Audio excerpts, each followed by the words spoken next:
नमस्कार दोस्तों, मैं दीपक कुमार आप सभी का मैथ पॉइंट पे स्वागत करता हूं। आज हम लोग एनसीईआरटी मैथ क्लास 10 से संख्या पत्ती और बीजगणित के कुछ ऐसे महत्वपूर्ण प्रश्नों को हल करेंगे जो आपके आने वाले एग्जाम में आपकी बहुत सहायता करेगी। तो चलो क्वेश्चन नंबर 1 को देखते हैं। क्वेश्चन नंबर 1 बोल रहा है, एक द्विघात बहुपद ज्ञात कीजिए जिसके शून्यकों का योग तथा गुणनफल क्रमशः -3 और 2 है।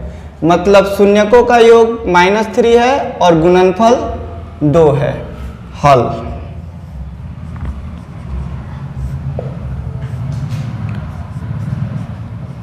मान लिया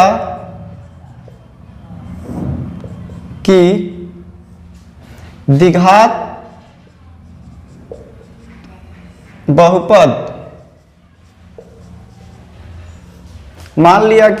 बहुपद के शून्यक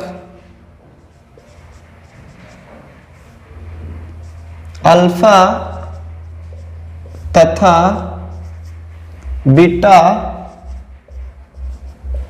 है, इसलिए दिया है कि अल्फा प्लस बीटा बराबर -3 और अल्फा बीटा बराबर 2। तो द्विघात बहुपद इक्वल टू व्हाट? तो चूंकि द्विघात बहुपद बराबर x² minus alpha plus beta into x plus alpha beta होता है, इसलिए द्विघात बहुपद बराबर x² minus alpha plus beta का मान आप लोग यहाँ से -3 भर लो और x है तो x प्लस अल्फा बीटा का मान 2 बराबर x² माइनस गुने माइनस प्लस 3x प्लस 2। ये आपका द्विघात बहुपद आ गया। अतः द्विघात बहुपद x² प्लस 3x प्लस 2 है।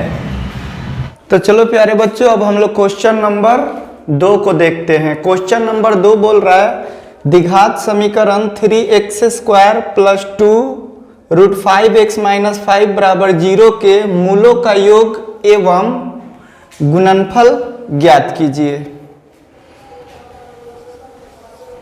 हल। यहां द्विघात समीकरण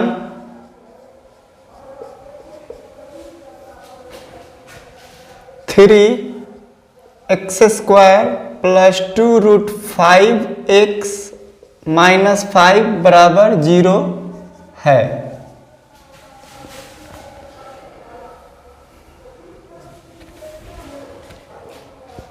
माना द्विघात समीकरण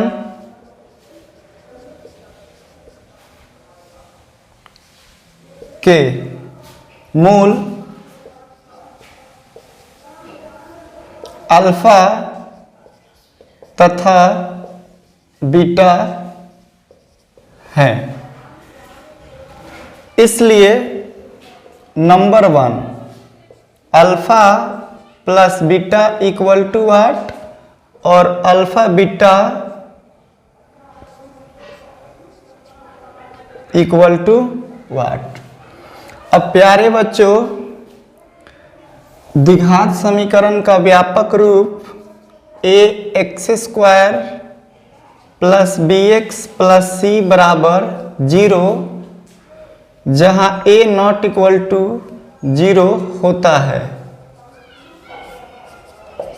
आप लोग इससे इसकी तुलना करोगे तो a बराबर 3, b बराबर 2√5 तथा c बराबर -5 होगा। इसलिए नंबर 1 अल्फा प्लस बीटा बराबर -b/a होता है। तो बराबर माइनस, अब b का मान आप लोग यहाँ से 2√5 भर लोगे और बटे में a के मान 3 भर लोगे। ये आपका आंसर हो गया। फिर मूलों का गुणनफल अल्फा बीटा बराबर c/a होता है। तो c आपका -5 है और a आपका 3 है। ये आपका आंसर हो गया। तो चलो अब हम लोग क्वेश्चन नंबर 3 को देखते हैं। क्वेश्चन नंबर 3 बोल रहा है द्विघात समीकरण 4x² - 4x + 1 बराबर 0 का विविधकर ज्ञात कीजिए और फिर मूलों की प्रकृति ज्ञात कीजिए। तो प्यारे बच्चों, द्विघात समीकरण ax² + bx + c बराबर 0 में b² - 4ac को विविधकर कहते हैं। तो चलो हल करते हैं। 3 यहाँ द्विघात समीकरण 4x² - 4x + 1 बराबर 0 है। तो हमें नंबर 1 में बताना है विविधकर,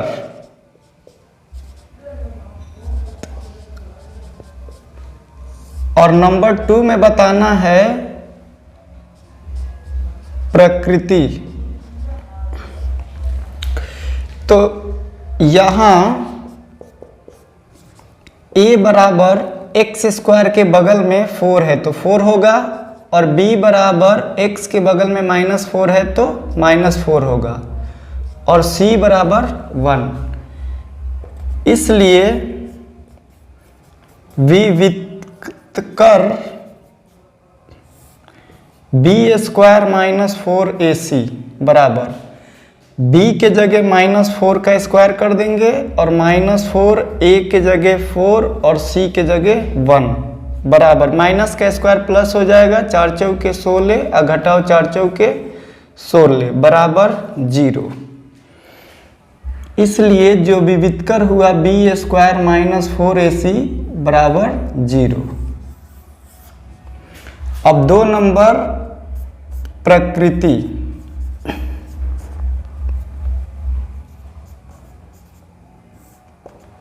तो प्यारे बच्चों, यहां ध्यान दीजिए आप लोग, यदि b² - 4ac बराबर 0 है तो इसके 2 वास्तविक और समान मूल होंगे। तो इसलिए प्रकृति में इसके 2 वास्तविक और समान मूल होंगे।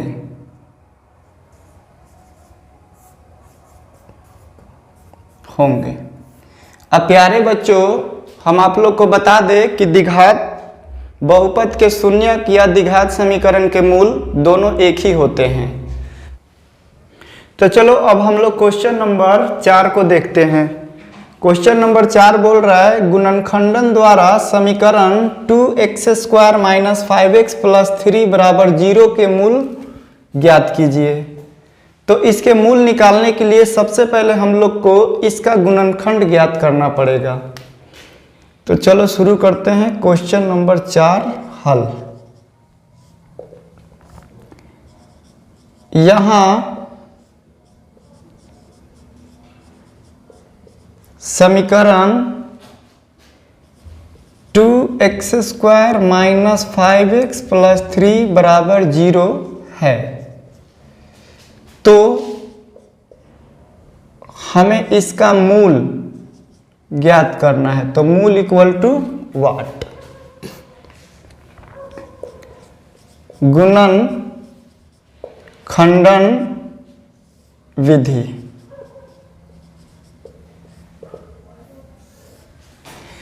To x square minus 5x plus 3 बराबर 0। प्यारे बच्चों, इसका गुणनखंड करने के लिए हम लोग पहले पद को ऐसे ही लिख देंगे 2x स्क्वायर, और अंतिम पद को भी ऐसे ही लिख देंगे 3 बराबर 0। और माइनस 5x को ऐसे दो भाग में तोड़ेंगे कि गुना करे तो 3 दूना के 6x स्क्वायर आए, और जोड़े या घटावे तो माइनस 5x आए। तो माइनस 2x और माइनस 3x ले सकते हैं, या अब 2x इस दोनों में से कॉमन आ जाएगा। तो 2x कॉमन लेने पर x माइनस 1 और माइनस 3x प्लस 3 से माइनस 3 कॉमन ले लेंगे तो x माइनस 1 बचेगा बराबर 0।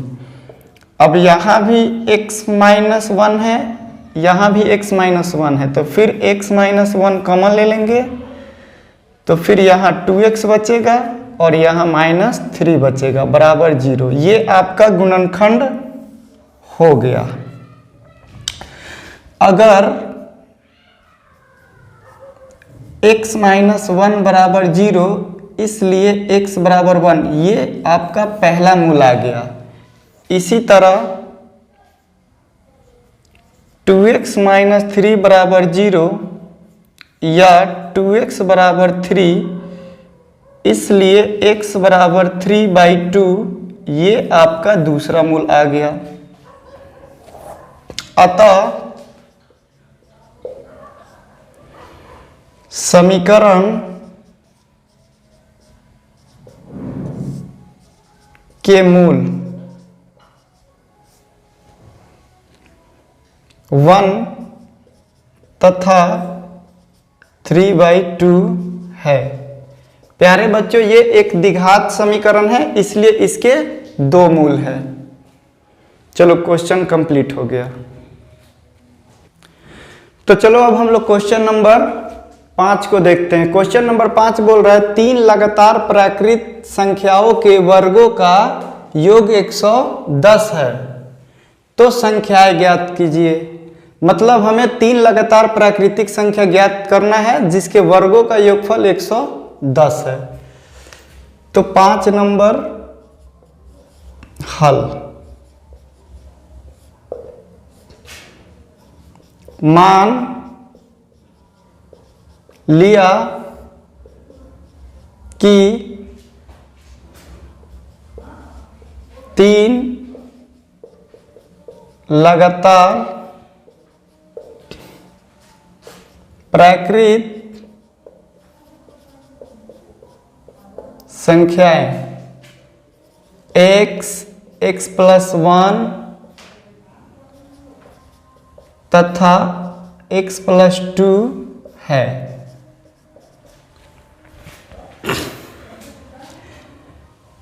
इसलिए प्रश्नानुसार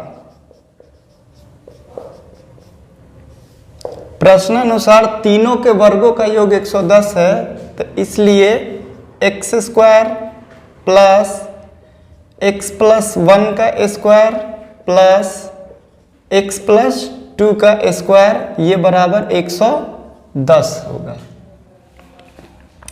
अब हम लोग इसको हल करते हैं। तो ये एक्स स्क्वायर हो गया, अब प्लस ये भी ए प्लस बी के होल स्क्वायर में तोड़ देंगे और इसे भी ए प्लस बी के होल स्क्वायर में तोड़ देंगे।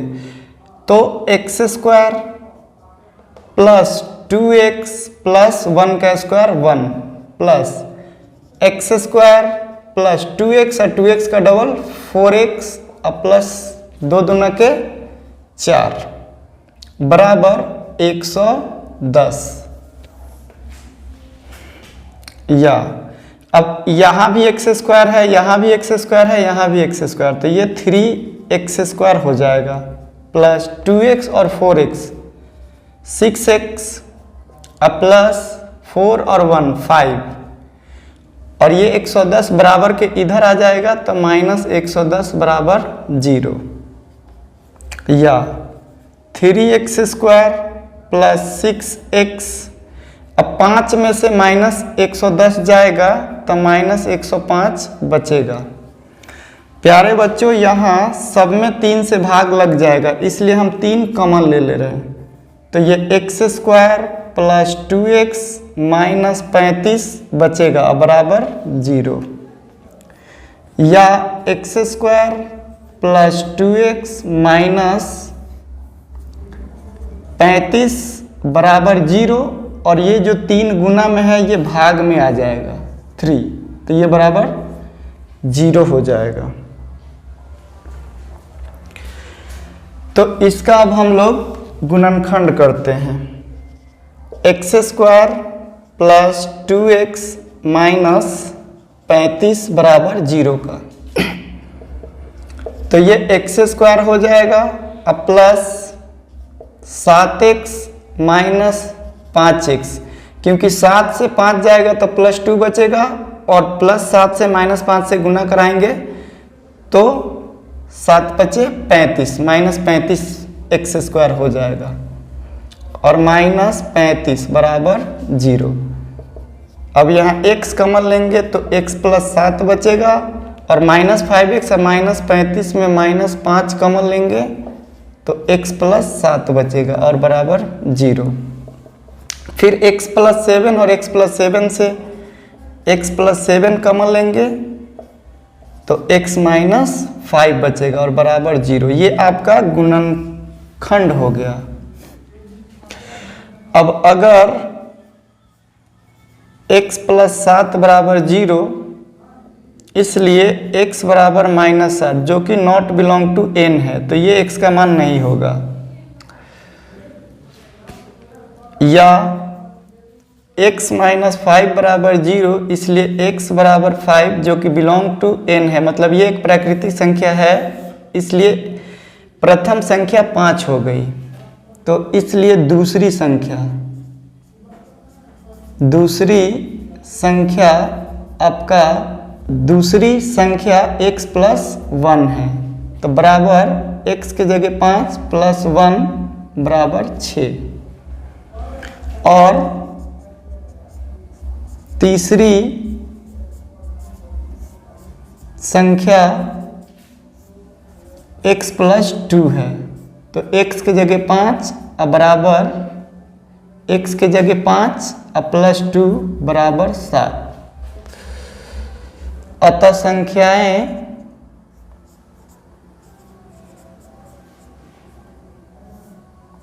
5, 6 तथा 7 है। इसे चेक करने के लिए आप लोग 5 का स्क्वायर 25 + 6 का स्क्वायर 36 + 7 के स्क्वायर 49 करके आप जोड़ोगे तो आपका 110 आ जाएगा। इस तरह से ये क्वेश्चन आपका कंप्लीट होता है।